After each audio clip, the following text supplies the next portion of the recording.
disrupting, boycotting, were told that they were crazy then too, and they met resistance and opposition. It seemed like an unwinnable fight. It wasn't easy, but they won. And until the last days of his long life, Nelson Mandela continued to speak out against injustice. He spoke out against racism.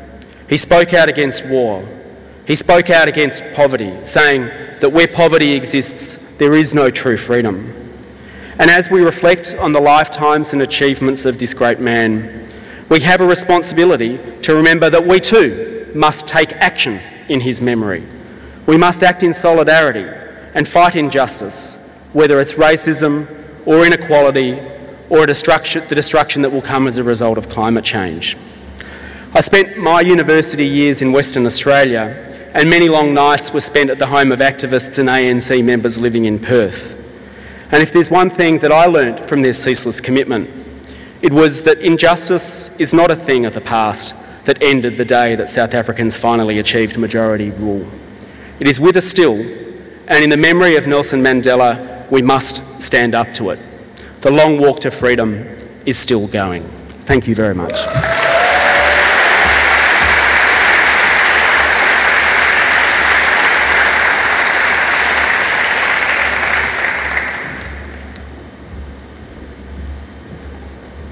Thank you, Adam Brandt. We're humbled by your personal solidarity to the African Australian community.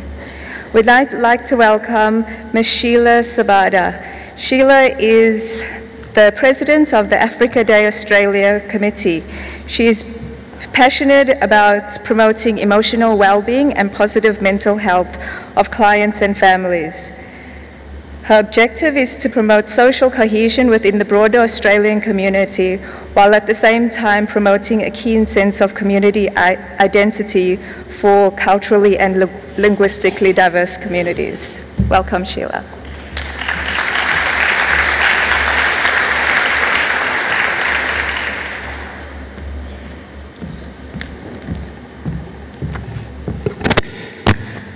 Good evening, ladies and gentlemen.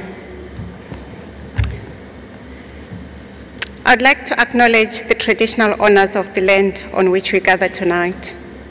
I pay my respects to their elders, past and present, and the elders from other communities who might be present. I would also like to acknowledge all the dignitaries that were mentioned by Dr. Rametsi earlier. I won't repeat them again. And thank you to the Nelson Mandela Committee for not only organizing tonight's event, but for your ongoing work in the community. You are truly living by Mandela's values. On the 25th of October 1990, just months after his release in prison, Nelson Mandela stood in this hall and addressed the trade unionists. He thanked them for the work that they had done, their solidarity, and for their support in bringing down the apartheid system in South Africa. This showing that as an Australian nation, we have a history of standing up against injustice. Today, we gather in the same hall to commemorate the centenary of his birth on July 18th, 1918. Thankful for the life and lessons of Nelson Rolihlahla Mandela, Tata Madiba, as he is affectionately known by many. We are thankful for the benevolent negotiator, the quintessential peacemaker, for the man who was venerated by millions in his lifetime than any other political figure in history. In working to free South Africa from racial division, he led a seemingly impossible struggle, which today inspires us to believe his words, "It always seems impossible until it's done."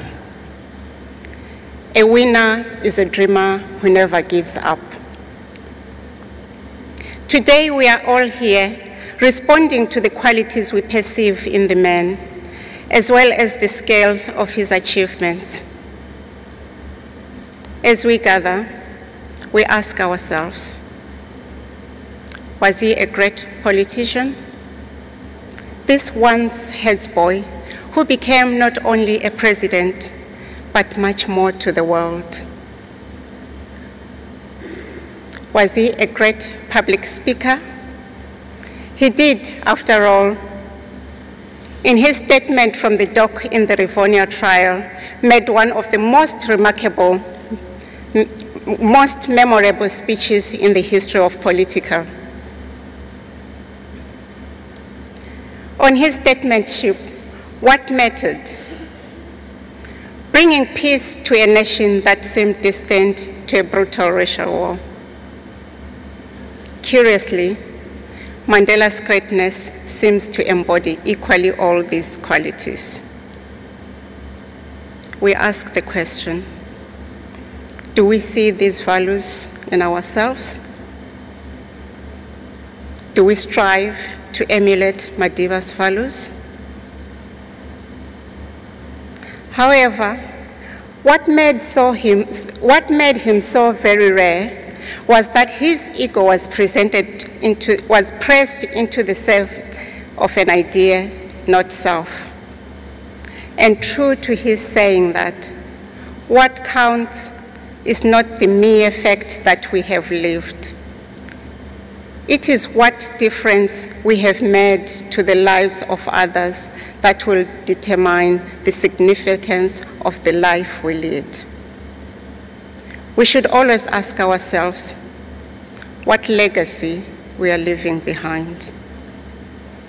Madiba left a legacy of integrity and incorruptibility, of willingness to reconcile with former adversaries, and of personal sacrifice in the cause of dismantling an entrenched system of racism and oppression. He also negotiated settlement of political conflicts in other countries. Ladies and gentlemen, meaningful change will only come about if it is driven by us ordinary people. I applaud the efforts and progress made by the fellow African Australian community leaders in strategically working together to bring about positive outcomes. Nelson Mandela said, "Action without vision is only passing time. Vision without action is mainly daydreaming, but vision with action can change the world." His legacy should shape how we work together, united with a purpose for the betterment of our communities and the future of our children. We should not shy away from our responsibilities as members of this community.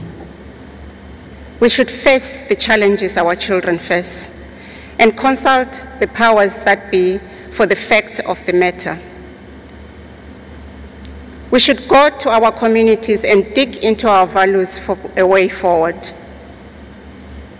We should face the giants that are the media to say that crime is not confined to a race or a social group, and ask them to be part of the solution and not the purveyor of the greater problem.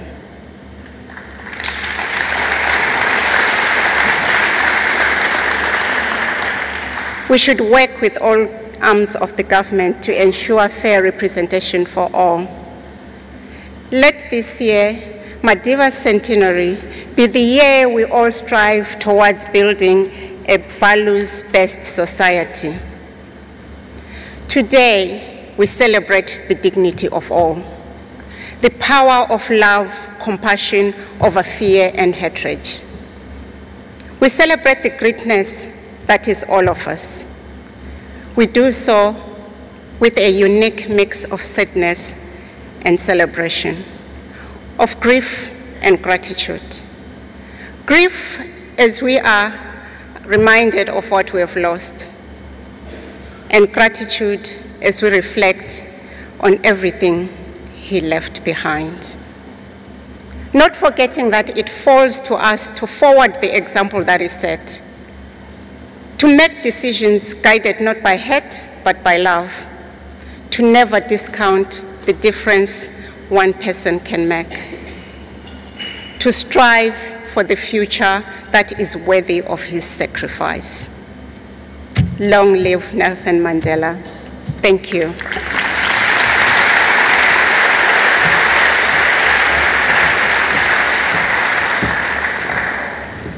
Thank you, Mrs. Savanda. Next up, I'd like to call on ACTU Secretary, Ms. Sally McManus. Sally McManus is an Australian trade unionist, a political activist who has served as Secretary of the Australian Council of Trade Unions since 2017. Welcome, Sally.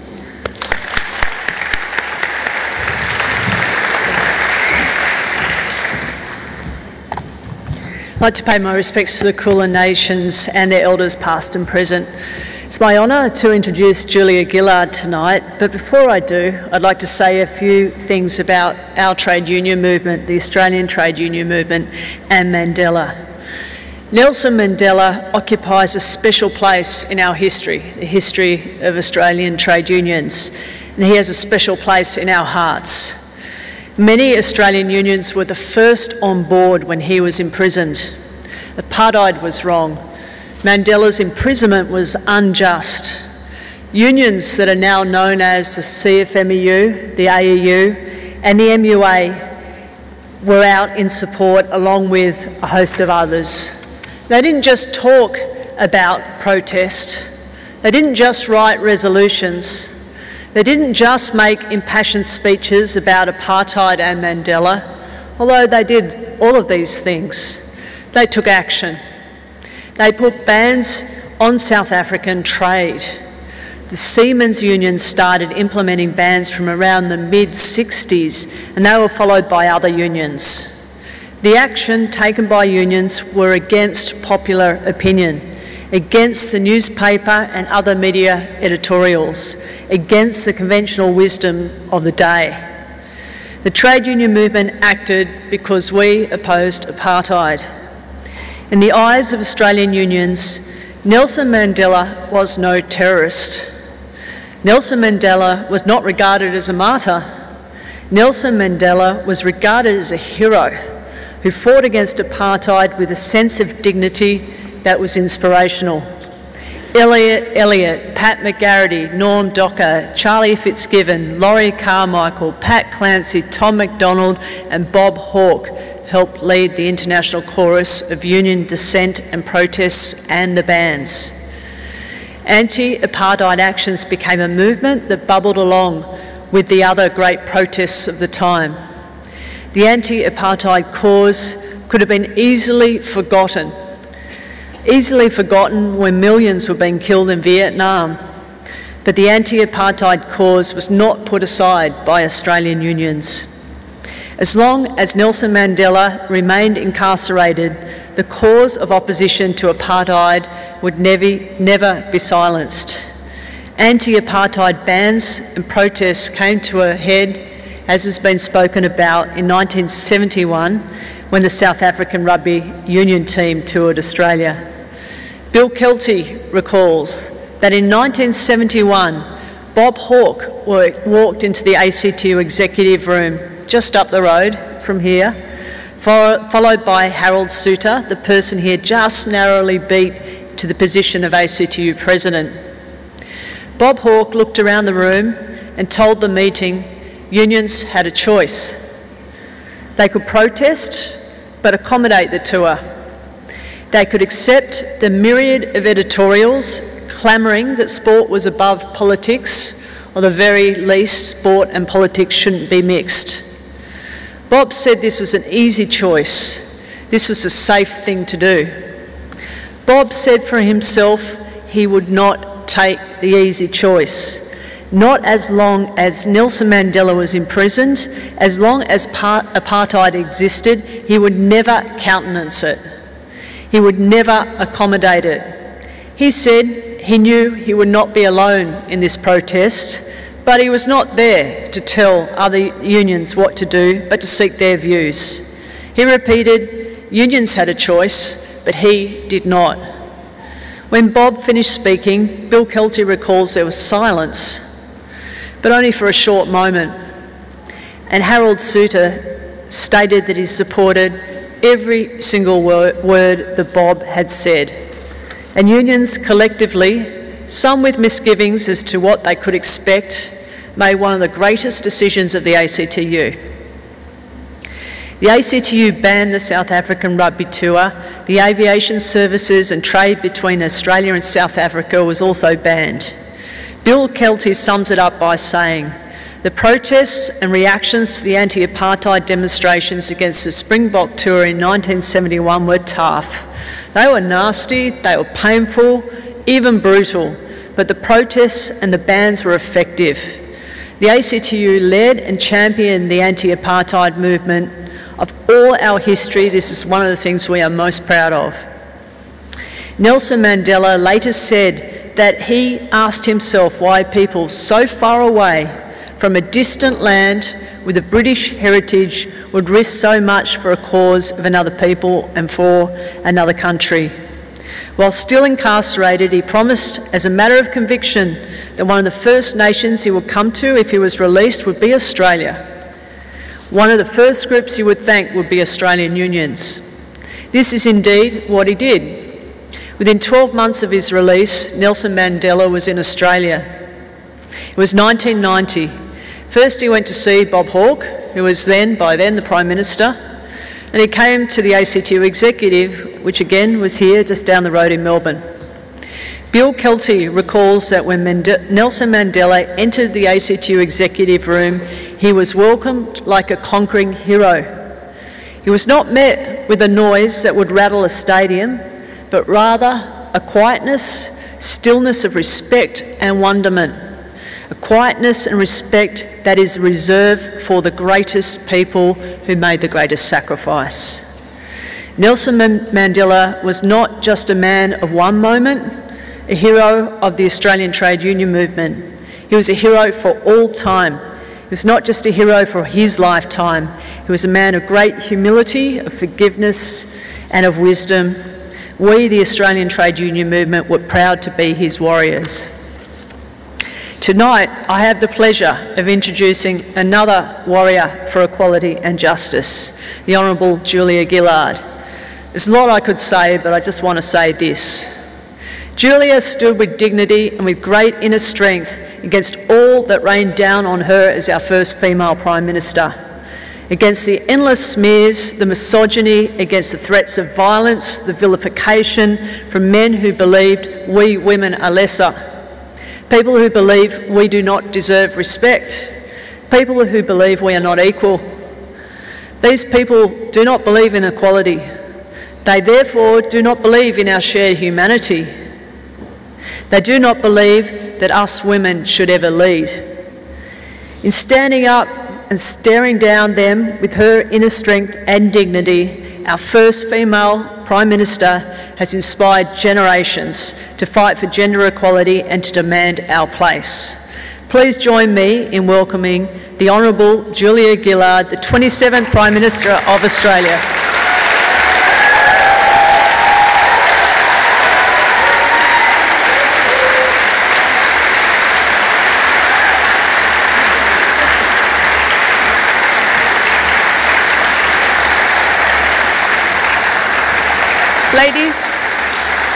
Ladies and gentlemen, as part of tonight's celebration and before we hear from Ms. Gillard, we'd like to give away some tickets for Madiba the musical, which has been sponsored by the organisation. So if you would like to look under your seats, there are some tickets. If you do have the winning ticket, you may collect it from the foyer.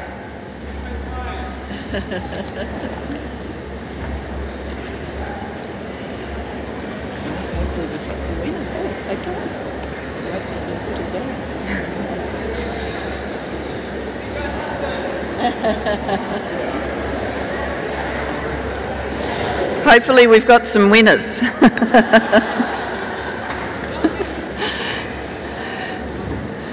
I start by acknowledging the traditional owners of the land on which we meet, and in a spirit of reconciliation, paying my respects to elders past and present. I thank Auntie Di for her welcome to country.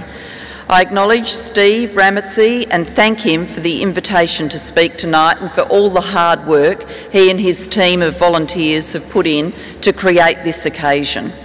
I acknowledge and thank all those who have spoken before me. Having political representatives from the Labor Party, the Liberal Party and the Greens speak here visibly reinforces that in Australia fighting apartheid was a bipartisan struggle joined in by Gough Whitlam, Malcolm Fraser and Bob Hawke. I thank Sally McManus for her generous introduction.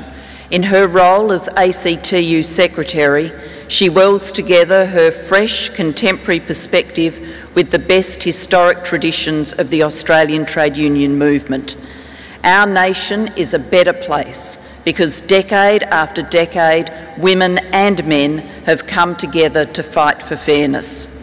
As you have so well described, Sally, in the struggle against apartheid, Australian trade unions played a truly honourable and effective role. The image we hold in our minds of Nelson Mandela is one of an older, gracious man who emerges from jail unbowed and not embittered.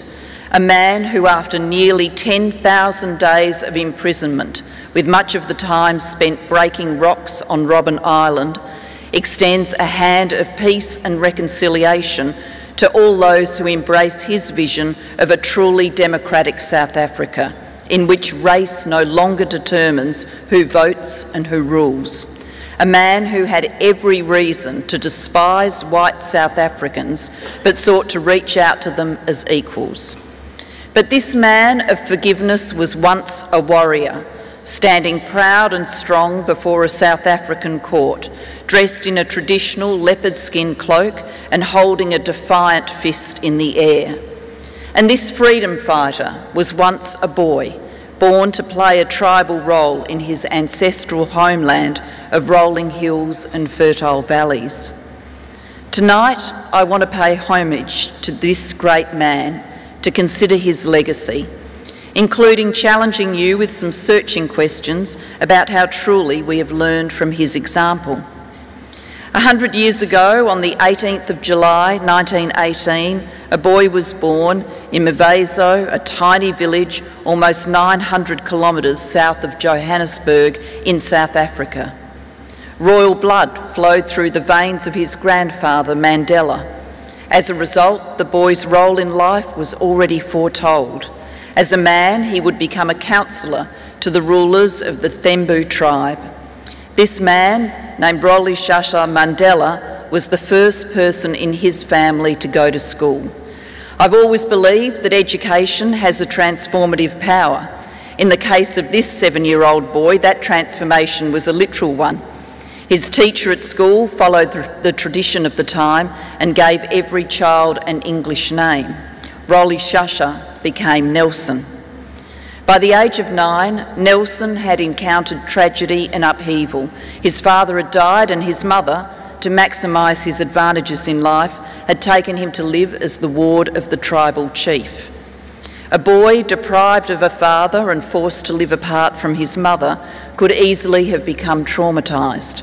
But Nelson thrived, supported by two systems of belief that, though uneasy with each other, were somehow balanced in his life. The first was his adherence to the rules of his tribe. The second was Christianity. The patronage of the tribal chief enabled Nelson Mandela to complete school and attend university, an incredibly rare opportunity for a black man in South Africa at that time. Yet for all the benefits of being a ward of the local ruler, for all the benefits that brought him, this increasingly educated young man started to chafe against the restriction of having no say in his future. His life's work, his home, who he would marry, were all to be determined by others. So Nelson Mandela engaged in his first act of real rebellion. He fled to Johannesburg and took the initial steps to what would become the most historic of lives. There's no one moment that transformed a man who saw his primary identity as a member of the Thembu tribe into a man who saw himself as an African. No one moment where his rebellion moved from being against the strictures of traditional life to being against the abomination of apartheid. No one moment that transformed a country child whose earliest memories were of running free in the veld into a political prisoner sentenced to a tiny cell for the rest of his life. The journey must be measured in years. Years of poverty, years of increasing activism and risk, years of living under laws that, to quote Nelson Mandela himself, meant an African-only child is born in an Africans-only hospital, taken home in an Africans-only bus, lives in an Africans-only area and attends Africans-only schools if he attends at all. When he grows up, he can hold Africans-only jobs, rent a house in Africans-only townships, ride Africans-only trains, and be stopped at any time of the day or night and be ordered to produce a pass, without which he can be arrested and thrown in jail. His life is circumscribed by racist laws and regulations that cripple his growth, dim his potential and stunt his life. In 1947, as Nelson Mandela moves from his 20s into his 30s, he is elected to his first position in the African National Congress and becomes bound to it heart and soul. By 1949, partly as a result of Mandela's advocacy, the ANC becomes a truly mass organisation, embracing the strategies of passive resistance used to such enormous effect by Mahatma Gandhi in the struggle in India. Until that point, the ANC had sought to work within the law. Quite quickly, the personal cost of being at the forefront of the struggle becomes apparent. Ducking police bullets as they are fired at protesting crowds, being told that his 5-year-old son has asked, "Where does Daddy live?" Because Nelson Mandela left home so early and came back so late, his boy never saw him. The ANC stepping up its campaigning was both fuelled by and resulted in increased oppression by the government. The year 1950 brought 2 new assaults. One was the misnamed Suppression of Communism Act, which made punishable by up to 10 years imprisonment advocating any doctrine that promoted political, industrial, social or economic change by the promotion of disturbance or disorder. The second was the Population Registration and Groups Areas Acts. The government now sought to classify every person as black, coloured or white, based on criteria like the curl of one's hair or the size of one's lips. Families were broken apart as a result of brothers and sisters, parents and children receiving different classifications. Individuals could be forcibly removed and violently relocated from one place to another if they were seen as black but living in a white area. In 1953, Nelson Mandela, who was never a member of the Communist Party, was convicted of statutory communism and sentenced to 9 months imprisonment, with the sentence suspended. He had also been banned for 6 months from attending meetings of all kinds, not just political ones. Under the ban, he was not able to talk to more than one person at a time, which meant he could not attend his son's birthday party. Despite these attacks, his ANC activities continued, and with fellow activist Oliver Tambo, he opened a law firm which supported black, coloured and Indian South Africans for whom the day-to-day practice of apartheid generated all sorts of fines and threats of imprisonment. Drinking from a whites-only water fountain, walking on a whites-only beach, being unemployed or being employed in the wrong place, being homeless or living in the wrong place. All of this spelt legal trouble. Against this backdrop of frenetic work and growing prominence, Mandela made a speech in which he said, "The time for passive resistance has ended. Non-violence was a useless strategy and could never overturn a white minority regime bent on retaining its power at any cost.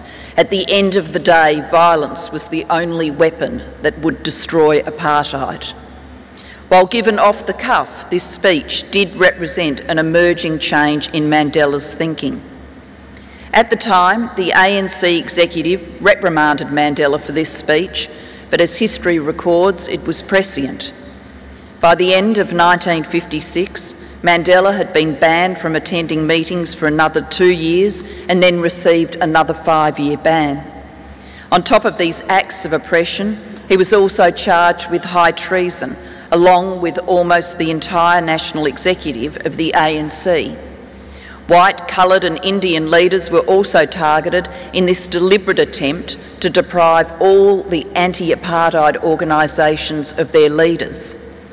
This resulted in a 13-month preparatory examination, with the magistrate ultimately deciding there was sufficient evidence to proceed with the case, in which it was alleged that the accused were engaged in a conspiracy to use violence to overthrow the government and replace it with a communist state. It was not until August 1959 that the trial proper commenced, and this farce finally ended in acquittal on the 29th of March 1961. Here is a fine example of 3 judges being prepared to do their jobs faithfully, even under the most acute pressure. But while the trial wound its way through its tortuous course, South Africa changed. The massacre in Sharpeville of 69 people and the wounding of around 180 others, unarmed black South Africans who were overwhelmingly shot in the back by white police as they tried to flee. This massacre reverberated around the nation and the world. In response, the government introduced a period of martial law, and Nelson Mandela, amongst many others, was detained without trial and charge, even as he was on bail but facing charges of treason.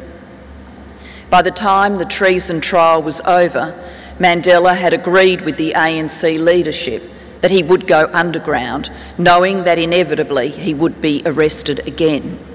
The ANC was also making preparations to get some of its leaders out of the country, so the struggle could continue even if a further crackdown brought outright banning of the organisation.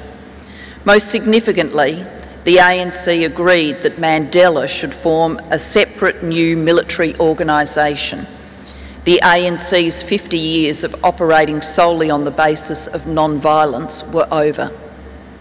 Mandela's strategy for violence was based on sabotage, which he identified as the least likely to cause loss of life while still inflicting damage on the regime. Bombings did occur at power stations and overnight at government offices. Mandela managed to slip out of South Africa in search of military training and weapons for his recruits. Indeed, he even got as far as London looking for political understanding and support.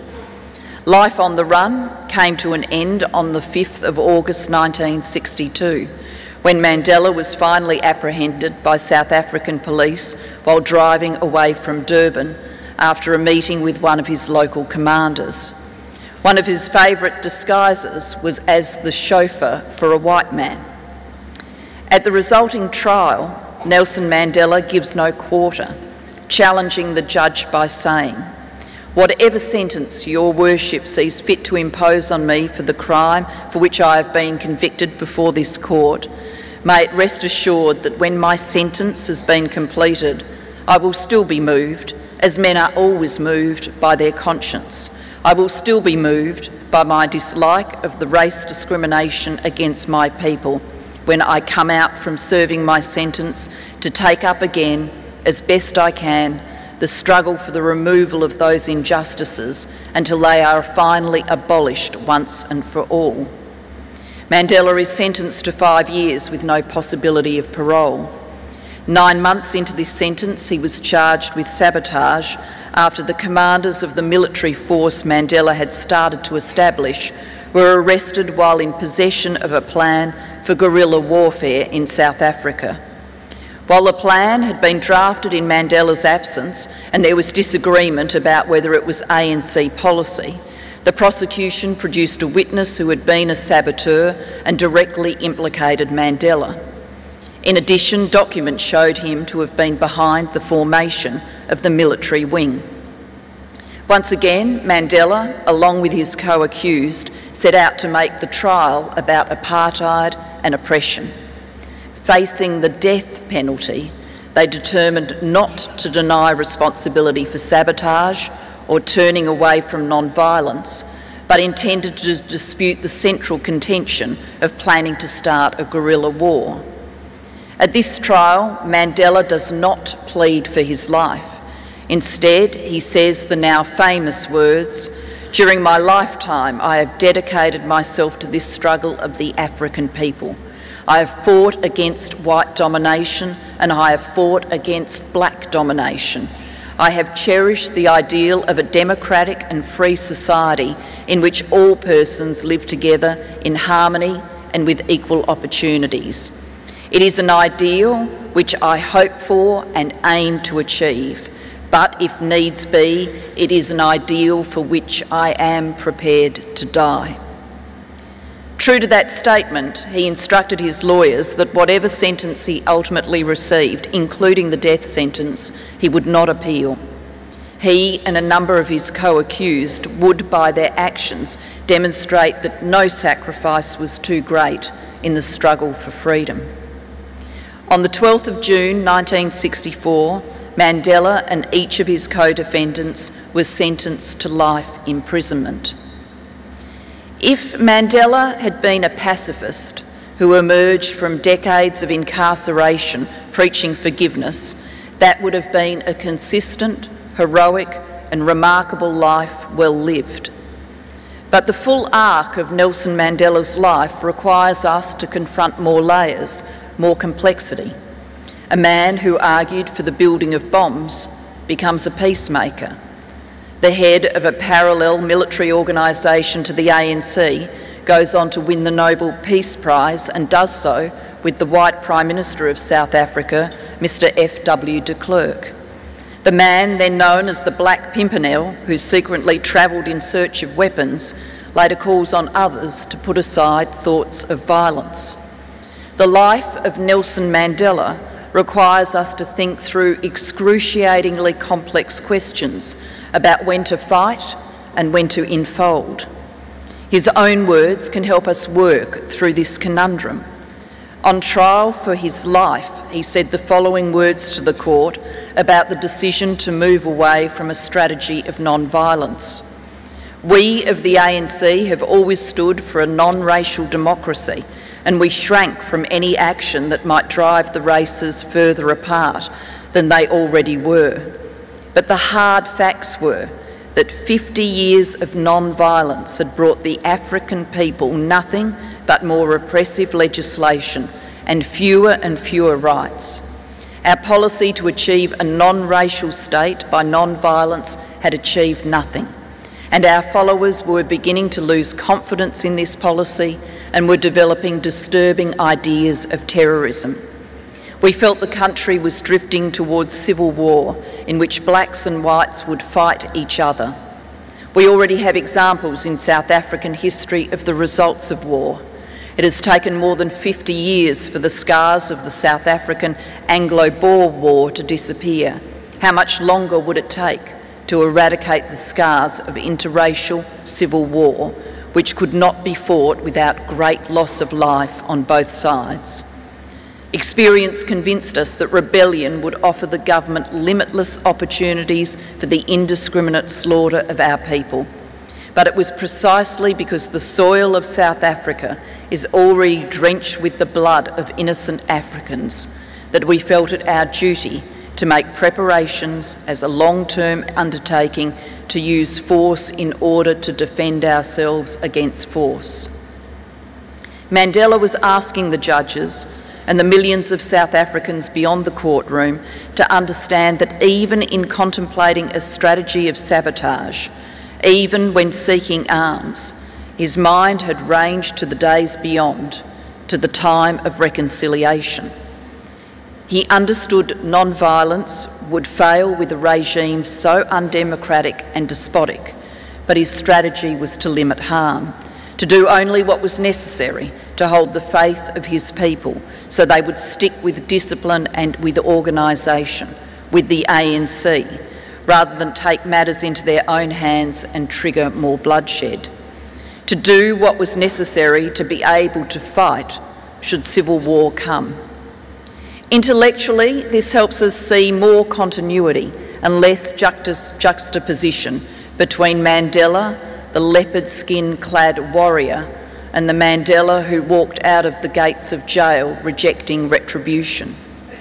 But truly understanding Mandela's journey seems to call for more from us than understanding his thoughtful reasoning. It requires us to try and see more than the working of his mind. We need a sense of his spirit, his soul. In a letter to his then wife Winnie, Nelson Mandela wrote this from his jail cell on Robben Island. "You may find that the cell is an ideal place to learn to know yourself, to search realistically and regularly the process of your own mind and feelings.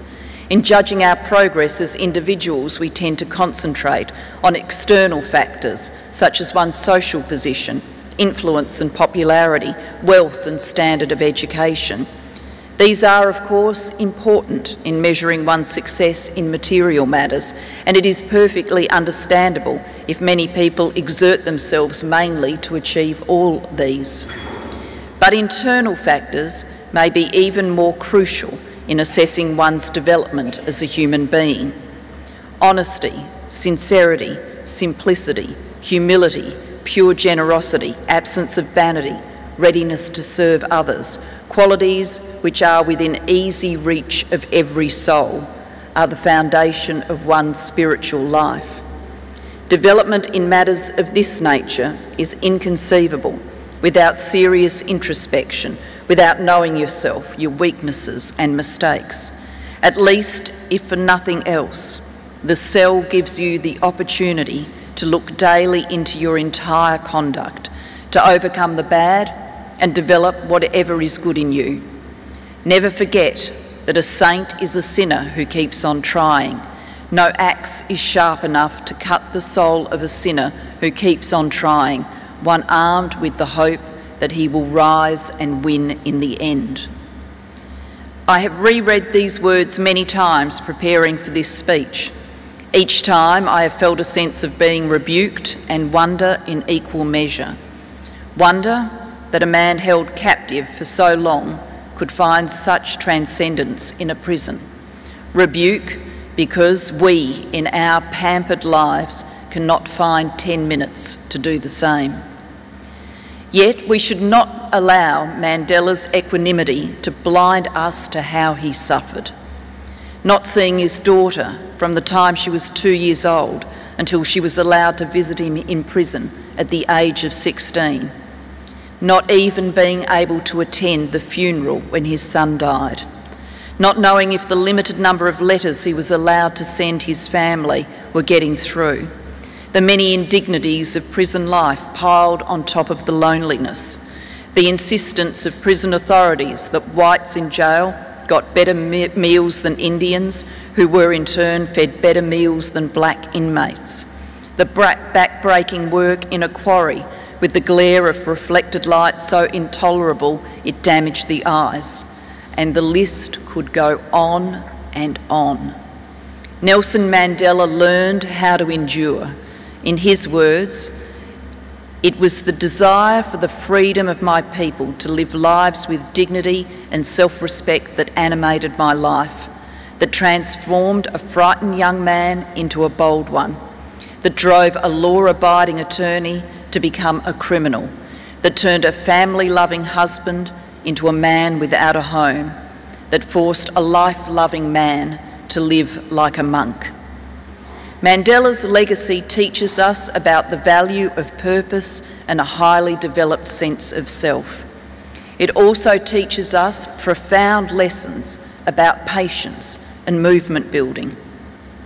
Contemplating what to say tonight, I found myself wondering whether in today's hyper-fast, interconnected and thoroughly impatient world, the wave of international support that ultimately helped free Nelson Mandela and end apartheid would come more quickly and effectively.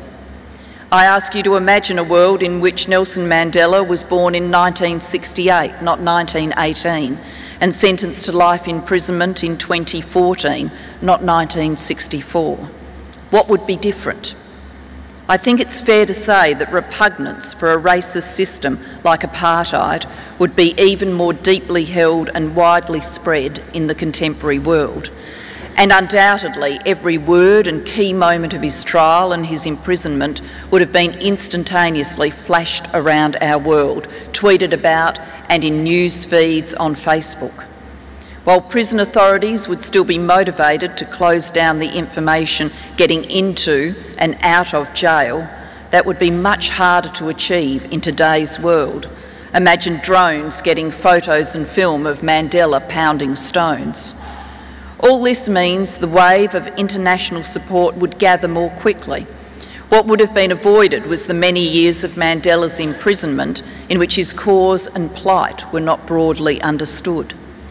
Out of all of this would come consumer boycotts of South African products and sporting and cultural events.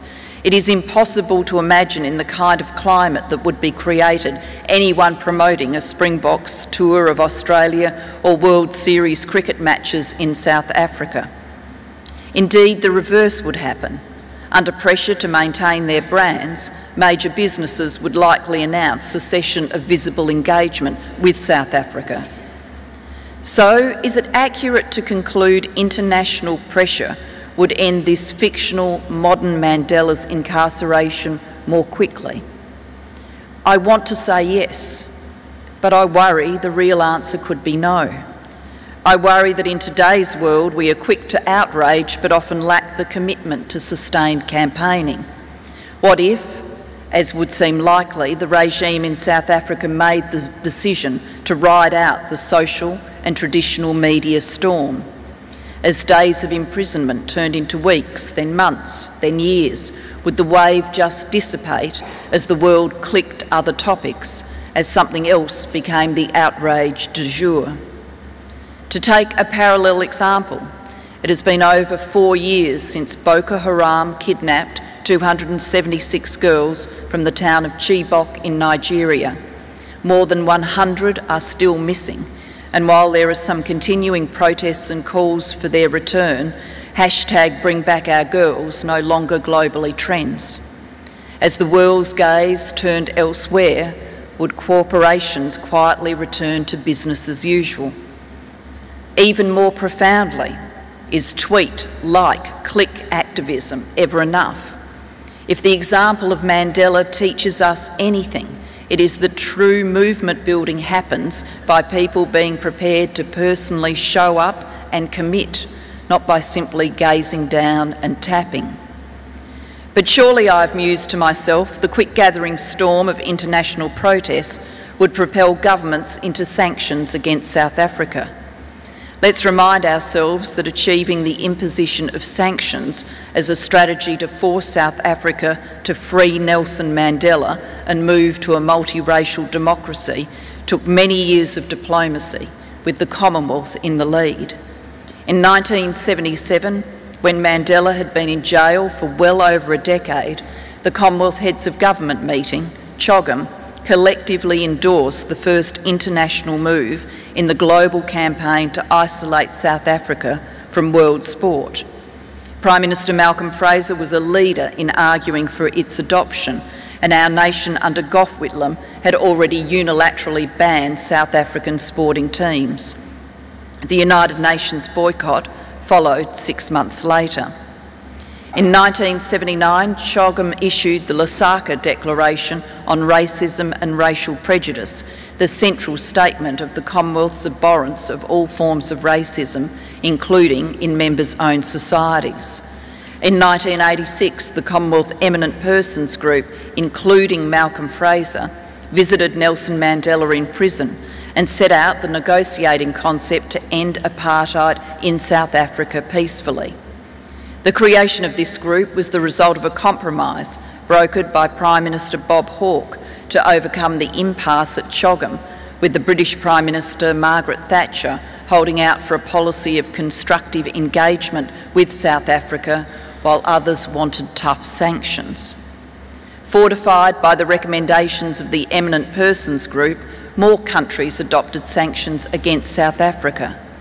Both Fraser and Hawke continued to work for ever-increasing sanctions, including crippling financial sanctions against the regime. The United Nations, including the Security Council, became increasingly engaged and a pressure point for change, especially after the horror of the Sharpeville massacre. In 1977, it implemented a mandatory arms embargo. While the sanctions and embargoes against South Africa were never uniformly implemented, and countries continued to be motivated by the needs of their own economies, the history books show an ever-increasing international will to end apartheid and free Mandela. In our fictional world, would the global community reach this point more quickly? Once again, I want to say yes, to conclude that the time between cause and effect is lessening in international diplomacy in the same way it is contracting in almost every realm of life. But I remain uncertain because the very forces of interconnection that have changed our world have also spawned a virulent politics of global disengagement. It's understandable that those who feel hit and hurt by change, people whose secure jobs have been replaced with insecure, insufficient work or no work at all, people who walk down their main street and do not recognise it anymore, are drawn to the siren song of those who seem to promise a return to the past, a time before globalisation, technological disruption, visible ethnic diversity within communities, and the gender revolution. The fact that this kind of populism often exists within conservative parties side by side with advocates of globalisation and business interests makes for internal conflict, even tension and trauma. The schisms within the Tories over Brexit are a clear contemporary global example of the phenomenon I'm seeking to describe. Part of the Tory constituency is experiencing globalisation and integration with Europe as a benefit. Think particularly of London's business community, whereas another part of its constituency sees and feels it as a burden and believes it causes loss of jobs and community disruption. These constituencies have different views of the future, with those embracing change likely to see the future as one of opportunity, and those hurt by it hankering for a romanticised view of the past. Age demographics matter here. Unsurprisingly, the young are more likely to be embracers of change and were disproportionately inclined to stay with integration and the opportunities of the European Union. Put simply, they were more likely to imagine themselves taking advantage of the EU's labour mobility than being challenged by it. But we should note that today's older generation, which disproportionately voted Leave at an earlier period in their lives, were more prepared to support the EU. The result of the referendum in 1975, where 67% of people voted to remain, cannot be explained otherwise. It seems that the ever-increasing pace of change, the tepid recovery from the global financial crisis, and identity questions arising because of the free movement of labour and record numbers of asylum seekers have changed their minds. There's nothing party political about this kind of analysis. The supporters of progressive parties are similarly divided between the outward-looking, who view themselves as global citizens, and many working people, some who still hold dearly onto their trade union membership, who have seen too much downside from change. Nor is there anything country-specific about it. The UK is assuredly not alone in feeling these trends. Indeed, President Trump is the exemplar of them. He came to office because of his ability to harness, as well as stoke, the anger of those who feel dispossessed by change. In part, his erraticism on the global stage may be driven by personal style, but it's also a function of this underlying deeper politics. It would be wrong to mistake symptom for cause. President Trump's election is a symptom of, not the root cause of sections of society demanding a turn inwards and away from global concerns. Given all this, would international cooperation against the great moral wrong of apartheid be any more easily won in today's world? The fact we cannot leap with certainty to answering yes, of course, tells us that collectively we have much to do to try and cool the temper of our times, nourish trust and invest in the structures of cooperation locally, nationally and globally. One small part of doing that enormous task, in my view, lies in sustaining the institution of the Commonwealth.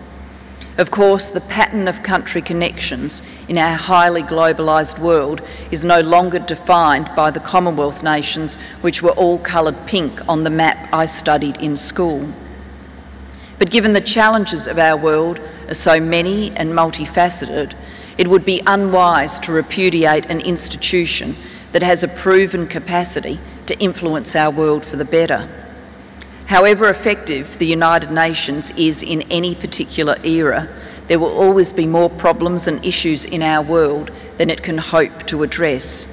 And in today's world, there is a need for leaders to find some quiet space for collaboration without the immediate pressure of any tensions between the world's two superpowers, the US and China. As leaders meet at international meetings or in their national parliaments, the example of Nelson Mandela can be a guide. Indeed, his life and legacy can guide all of us as we think through our own sense of purpose and self. A man who pursued a moral cause with courage. A man who endured hardship and became wiser and warmer, not broken and bitter. In his words, no one is born hating another person because of the colour of his skin or his background or his religion. People must learn to hate, and if they can learn to hate, they can be taught to love, for love comes more naturally to the human heart than its opposite. Even in the grimmest of times in prison, when my comrades and I were pushed to our limits, I would see a glimmer of humanity in one of the guards, perhaps just for a second, but it was enough to reassure me and keep me going. Man's goodness is a flame that can be hidden but never extinguished. A man who took a long walk to freedom and then on his inauguration as President of South Africa made a pledge that puts into words a creed to live by. We pledge ourselves to liberate all our people from the continuing bondage of poverty, deprivation, suffering, gender and other discrimination. A man we honour tonight, Nelson Mandela. I thank you very much.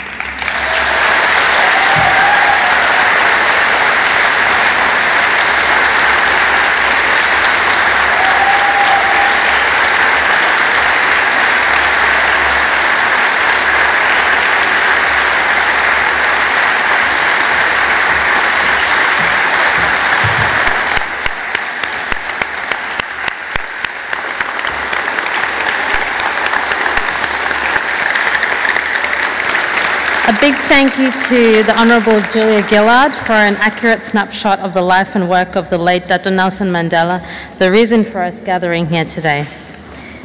Up next, I'd like to call upon the chairperson of the Nelson Mandela Day Commemorative Committee, the secretary, Mrs. Rebecca Mpande, and an executive member, Dr. Apollo, for the Ubuntu Awards.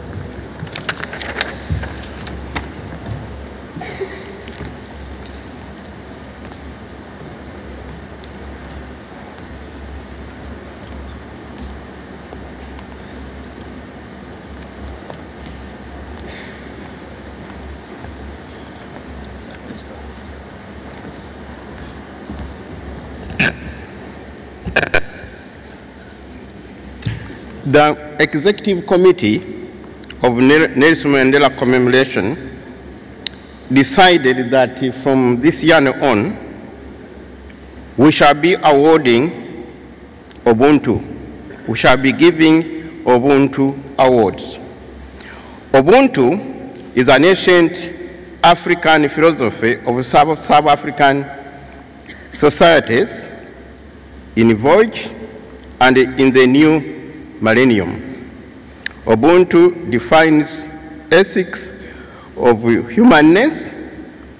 The values of Ubuntu are rooted in our shared sense of humanity, I beg your pardon. The values of Ubuntu are universal. The values of Ubuntu are inherent in Ubuntu in the ethical community of service. Nelson Mandela is one of the African leaders who have articulated aspects of the values of Ubuntu. The Ubuntu Award celebrates the selflessness of service to the community, of the individuals, and all organizations all across rich or multicultural societies, for example, that of Victoria. The awards are in the public acknowledgement of distinguished service in keeping with the universal values of Ubuntu.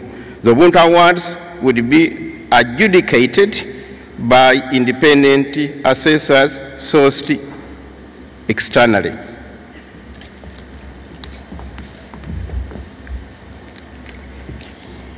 The first Ubuntu Award goes to the Honorable Julia Gillard, the former Prime Minister, the 27th Prime Minister of Australia. Honorable Julia Gillard has shown Ubuntu in her vision and leadership by contributing to social equity in Australia and internationally, especially in Africa.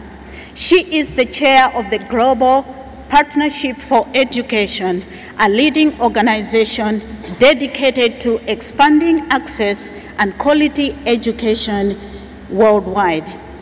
Honorable Gillard also serves as a patron of CAMFED, the Campaign for Female Education, which tackles poverty and inequality by supporting girls to go to school and succeed, and empowering young women to step up as leaders of change. The Nelson Mandela Day Commemorative Committee is proud to confer Ubuntu Award to Honorable Julia Gillard.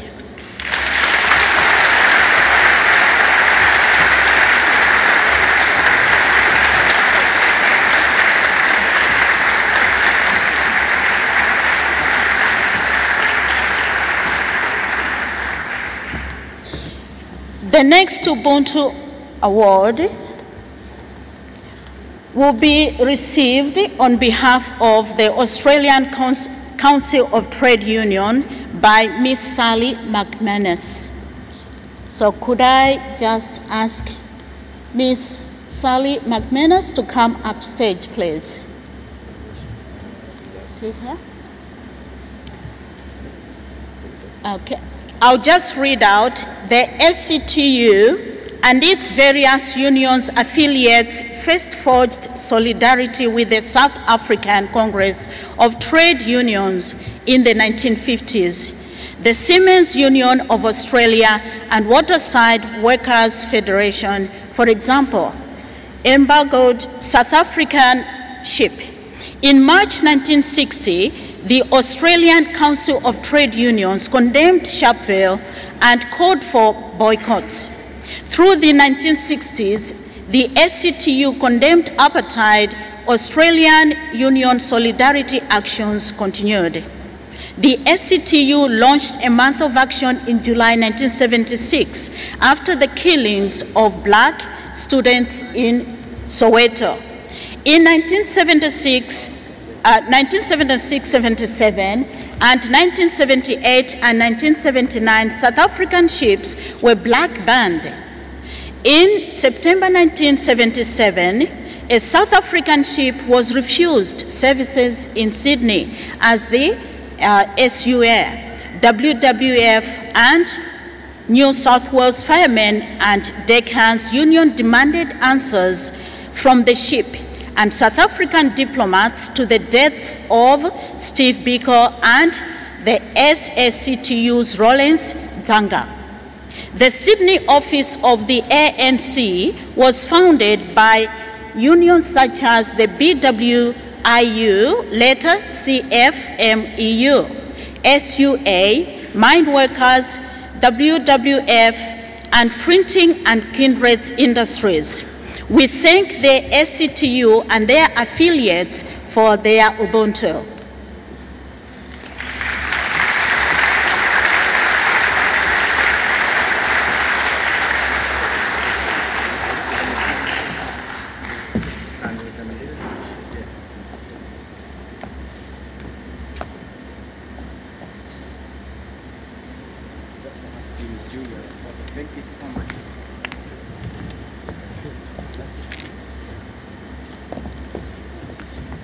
International critics have hailed Mandela the musical as a story that touches our hearts, magnificent and breathtaking. This powerful musical celebrates the visionary Nelson Mandela, charting the struggles and racial conflicts amidst his crusade for love, reconciliation and freedom, told through passionate song and dance. Mandela the musical, a celebration of Nelson Mandela. Australian tour from September. Book now at madibamusical.com.au. International critics have hailed Mandela the musical as a story that touches our hearts, magnificent and breathtaking. Excuse me, everyone. Before you go, I just want to say a few words of thanks and to tell you what's now. What next? First of all, I'd like to thank our sponsors, the Victorian Multicultural Commission, the City of Melbourne, Multicultural Arts Victoria, Mandela the Musical, which we can continue to show after, Cultural Infusion, Oz Africa TV, our partners, Universal Peace Federation Australia, our supporters, the Ethnic Community Council of Victoria, Africa Day Australia, African Music and Cultural Festival, Africa Think Tank, and the Victorian Equal Opportunity and Human Rights Commission.